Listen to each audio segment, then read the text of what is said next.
Yeah. Thank you, ladies and gentlemen, for tuning in today.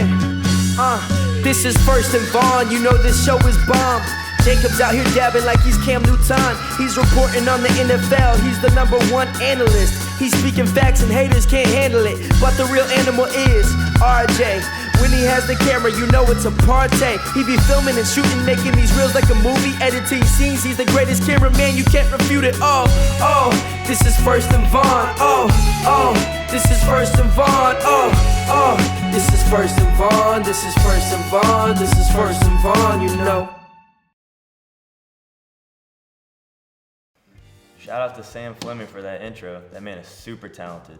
Welcome to our first show of the 2016-2017 NFL season. It is Tuesday, September 27th. I'm Jakob Vaughan. Behind the camera, we have RJ Thomas. This is First and Vaughan. Let's get started on recapping Week 3. Currently trending in the NFL right now, we have 2 stories for you today, starting with Cam Newton.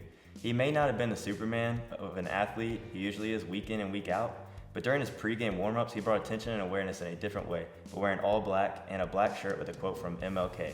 Injustice everywhere is a threat to justice everywhere.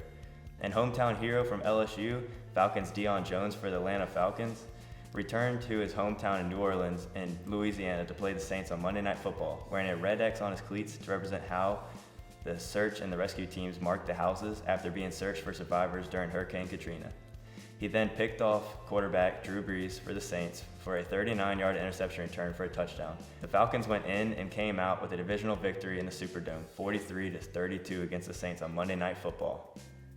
Now for our next segment, Jakob's Pick 6. This is where I go and I recap what I think are the top stories of Week 3 around the NFL. Ryan Fitzpatrick looked like he was wearing a blindfold this past weekend, throwing 6 interceptions against the Chiefs. The Bills picked up their first win with LeSean McCoy rushing for 117 yards and 2 touchdowns on 17 rushing attempts. They will face the 3-0 Patriots next week.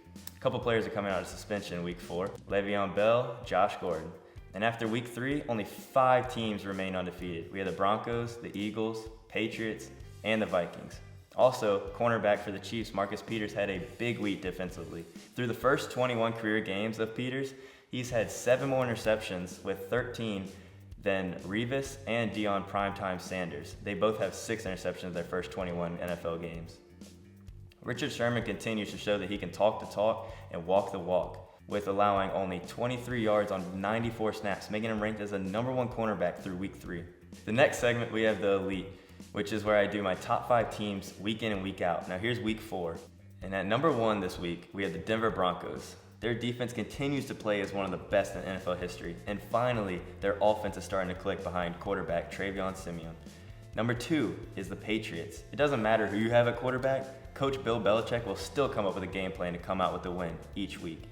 And at #3, you have the Vikings. Surprisingly, it is looking as if Sam Bradford has gotten his knees back under him. He's leading the Vikings right now with no Adrian Peterson and a weak offensive backfield. And they started the season 3-0. At #4, again, the Packers and Aaron Rodgers proved even with an injured defense, they can still get the job done and be an NFL top team. All right, and now #5. A surprising #5 is the Philadelphia Eagles. After being 2 of the weaker teams in the NFL with the Browns and the Bears, they hosted the Steelers this weekend and embarrassed them to where CBS had to change the channel. They led by amazing defense, and of course, the Wentz wagon is in full effect. Welcome to Pennsylvania, NFL fans. On our next segment, we have our fantasy visions. Fantasy visions are like what I want to offer my advice and say, hey, start some people, add some people, maybe drop and sit a few. Right now, I'm saying you need to add Redskins wide receiver Jamison Crowder. He's only owned in 0.9% of NFL.com's fantasy leagues. Right now, he's emerging as one of Kirk Cousins' top wide receivers. Also, go out and add Cleveland Browns wide receiver Terrell Pryor. He may be listed as wide receiver, but this week he played quarterback, running back, and wide receiver. He's only added in 2% of NFL.com's fantasy leagues. And now here's 2 people you need to go out and drop. Starting with Seahawks running back Thomas Rawls. Last year, he was a monster in the backfield picking up for beast mode. But this year, he has been plagued by many injuries this week. And with his newest injury, he'll be out 3 to 4 weeks. And also, the second one you need to go out and drop is another running back. Chicago Bears running back Jamie Langford. He has had a rough season to say the least, being the #1 running back for the Chicago Bears, picking up for Matt Forte that's now with the Jets. He just hasn't lived up to all the hype, and I'm saying he's not a #1 running back in fantasy football. Here's a couple people you need to start. We have Seahawks running back Christine Michael. He's taken over for Thomas Rawls, and he has been the whole season. He's just been dominating defenses. Continue to start him. With Thomas Rawls being out 3 to 4 weeks, expect big numbers from him. Also, start rookie wide receiver out of OU, a little boomer Sooner. He isn't listed as the number 2 wide receiver on the depth chart, and he's playing like the number 1, giving Odell Beckham a run for his money. Definitely start Sterling Shepard this week. And here's the sit in week 4. After throwing 6 interceptions, I hope you really didn't start this man in week 3. Ryan Fitzpatrick, quarterback of the Jets. He struggled against the Chiefs defense. Do not start him this week. Also, I have another quarterback to sit, Jameis Winston. The last time he played a top-tier defense was against the Cardinals. He threw 4 interceptions and only 1 touchdown with just 203 passing yards. And here's my player of the week, quarterback Trevor Siemian. He's going up against a weak Buccaneers defense. Trevor Siemian passed for a career-high 312 yards and 4 touchdowns on his first away game in his career, on the road against the Cincinnati Bengals. With the surrounding weapons and Thomas, Sanders, Green, Anderson, and the rookie running back out the backfield they have, I expect another great week for Trevor Siemian. And a little bit of info for your fantasy owners out there, he's only owned in 2% of the NFL.com fantasy leagues. And here's a segment I like to add in, is my player on the rise.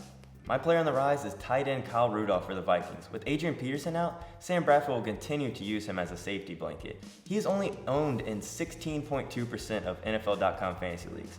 Rudolph is making the most of his opportunities so far in 2016, with 14 catches for 166 yards and 2 touchdowns. Definitely go out there and add him on your fantasy team as my player on the rise this week.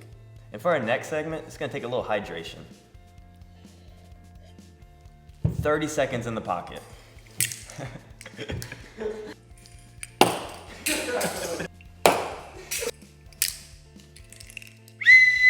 Vikings held the Panthers to just 10 points. Cam Newton and the Panthers have averaged 40.6 points per game in their last 5 regular season games.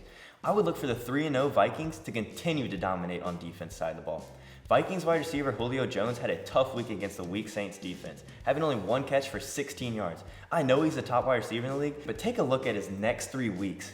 He's playing the Panthers defense, the Broncos defense, and the Seahawks defense. He's going to be a player to keep an eye on against these tough defenses in the upcoming weeks. Here's our teams that still need a win as we enter week 4. There are the Saints, the Bears, the Jaguars, and the Browns. Out of those 4 teams, the one that stands out to me is the Saints. You just don't picture the Saints being an 0-4 team with Drew Brees behind center. There's no way that Saints continue this trend. And a team that I think is going to continue to lose, and no, it's not the Browns, I'm saying it's the Chicago Bears. They're going to keep losing these games this season. I just don't know what to say about the Browns. They have looked decent in the past 2 weeks, but they cannot just finish games. The Jaguars are not living up to the hype the media surrounded them with this season, but they're a young team. I'm telling you, Jaguar fans, their future's bright. Thank you for watching First and Vaughan. Don't be afraid to follow us on social media.